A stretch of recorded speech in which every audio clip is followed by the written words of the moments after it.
protect the plants, the animals, protect this world I love.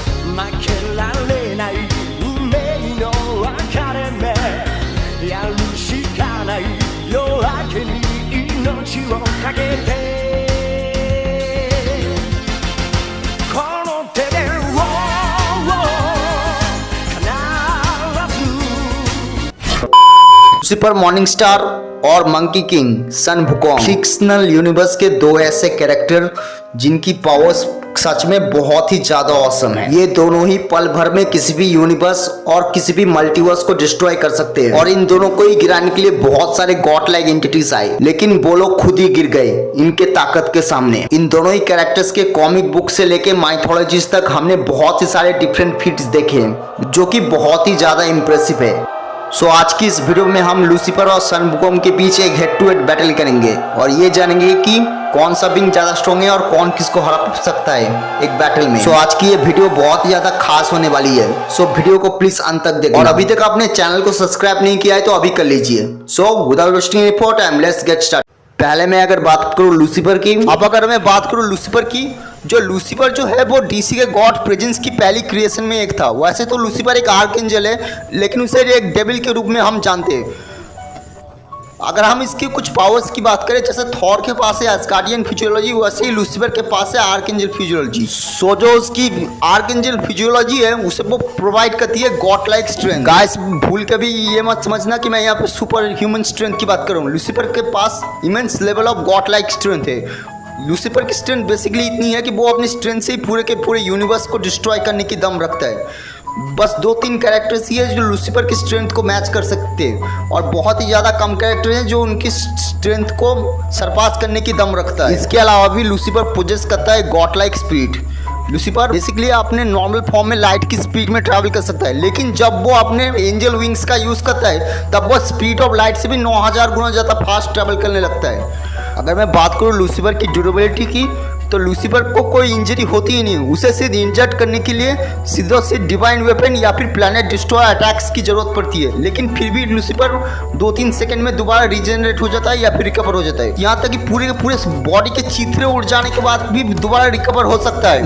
इसके अलावा भी Lucifer hand to hand combat में बहुत ही अच्छा और केपेबल फाइटर है। उसे अर्थ की सारी मार्शल स्किल्स आती है। वो 20 बिलियन ईयर्स ओल्ड है और बहुत ही कम कैरेक्टर होंगे जिनका फाइटिंग में एक्सपीरियंस लूसीफर जितना होगा। उसके पास टेलीपोर्टेशन की एबिलिटी है, यानी पूरे मल्टीवर्स में या फिर ओमनीवर्स में, यहाँ तक कि डायमेंशंस में भी वो इजीली टेलीपोर्ट हो सकता है। इसके अलावा भी लूसीफर दूसरों को जिंदा कर सकता है, यानी एक तरह से रीजनरेशन कर सकता है। लूसीफर टाइम के साथ भी खिलवाड़ कर सकता है, टाइम को पूरी तरीके से स्क्रिप्ट कर सकता है। वो फ्यूचर देख सकता है, वो आने वाली सारी पॉसिबिलिटी को देख सकता है, एक तरह से टाइम मैनिपुलेशन कर सकता है। उसके पास बहुत सारी तरीके की मैनिपुलेटिंग स्किल्स है, जैसे time manipulation, matter manipulation, soul manipulation, hellfire manipulation etcetera etcetera. और अपने ट्रू डिमोनिक फॉर्म में आ जाने के बाद तो लूसीफर और भी ज्यादा पावरफुल बन जाता है, कॉस की बोस की ट्रू फॉर्म है।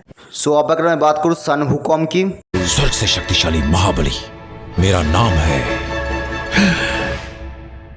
सून वुकोंग। सो सन वुकोंग जो कि एक चाइनीज माइथोलॉजिकल कैरेक्टर है जिनकी पावर्स बहुत ही ज्यादा ऑसम है। इसकी पावर्स बियॉन्ड द मेटावर्स है। सन वुकोंग कैपेबल है कि वो अपने एक पंच से 70,000 मल्टीवर्स को डिस्ट्रॉय कर दे, यानी पूरे के पूरे मेटावर्स को। इसके अलावा भी इसकी स्पीड भी बहुत ज़्यादा है। सन वुकोंग की स्पीड इतनी ज़्यादा है कि वो उसे पूरी तरीके से ओमनी प्रेजेंस बना देता है, यानी वो हर पल हर जगह रह सकता है, वो भी सेम टाइम में। अगर मैं इसके कुछ वेपन्स की बात करूँ तो इसके पास है रुई जिंगू बैंग जो कि एक मैजिकल स्टील रॉड है और इसी वेपन की मदद से सन वुकोंग ने हेवन पे हमला किया था और हेवन की पूरी आर्मी और बहुत सारे गॉड्स का सफाया कर दिया था। इसके अलावा भी इसके पास है क्लाउड स्टेपिंग बूट्स जिनकी मदद से वो बादलों पे दौड़ सकता है, वो भी ऐसी वैसी स्पीड से नहीं, लाइट से 1 लाख गुना ज्यादा फास्ट। सन वुकोंग अपने क्लोन्स भी क्रिएट कर सकता है क्योंकि इसके पास है क्लोन जनरेशन की एबिलिटी और इसके ऊपर मैजिक और 5 एलिमेंट का कोई असर नहीं पड़ता। वो एक प्योर इमॉर्टल बीइंग है, यानी उसे कोई नहीं मार सकता, इवन गॉड भी नहीं। उसके पास 72 type of different kind of transformation है और अपने बेस फॉर्म में ही सन वुकोंग इतना कैपेबल है कि वो मून को डिस्ट्रॉय कर, लेकिन जब वो अपने सबसे स्ट्रॉन्गेस्ट फॉर्म बुद्धआउट फॉर्म में जाता है तब वो इतना पावरफुल बन जाता है कि वो अपने एक हिट से पूरे के पूरे मेटावर्स को डिस्ट्रॉय कर दे। और उस फॉर्म में उसे बुद्धा के अलावा और कोई नहीं हरा सकता। सो इसके अलावा भी उसके पास बहुत सारी different kind of powers and abilities है जो कि मैं एक वीडियो में नहीं बता सकता, नहीं तो वीडियो बहुत ही ज्यादा लंबी हो जाएगी। आप बस इतना समझ लीजिए कि सन वुकोंग एक 14 डायमेंशन बीइंग है जो कि ओमनीपोटेंट नहीं ओमनीलॉक है, जो ओमनीपोटेंट से भी ऊपर का लेवल होता है। सो अब अगर मैं बात करूं मेन डिसीजन की, सो मेरे हिसाब से तो सन वुकोंग या हरा देगा लूसीफर मॉर्निंगस्टार को। नो डाउट लूसीफर मॉर्निंगस्टार बहुत ज्यादा स्ट्रांग है, पर उसकी भी हमें लिमिटेशन हमें कॉमिक बुक में देखने को मिल चुकी है।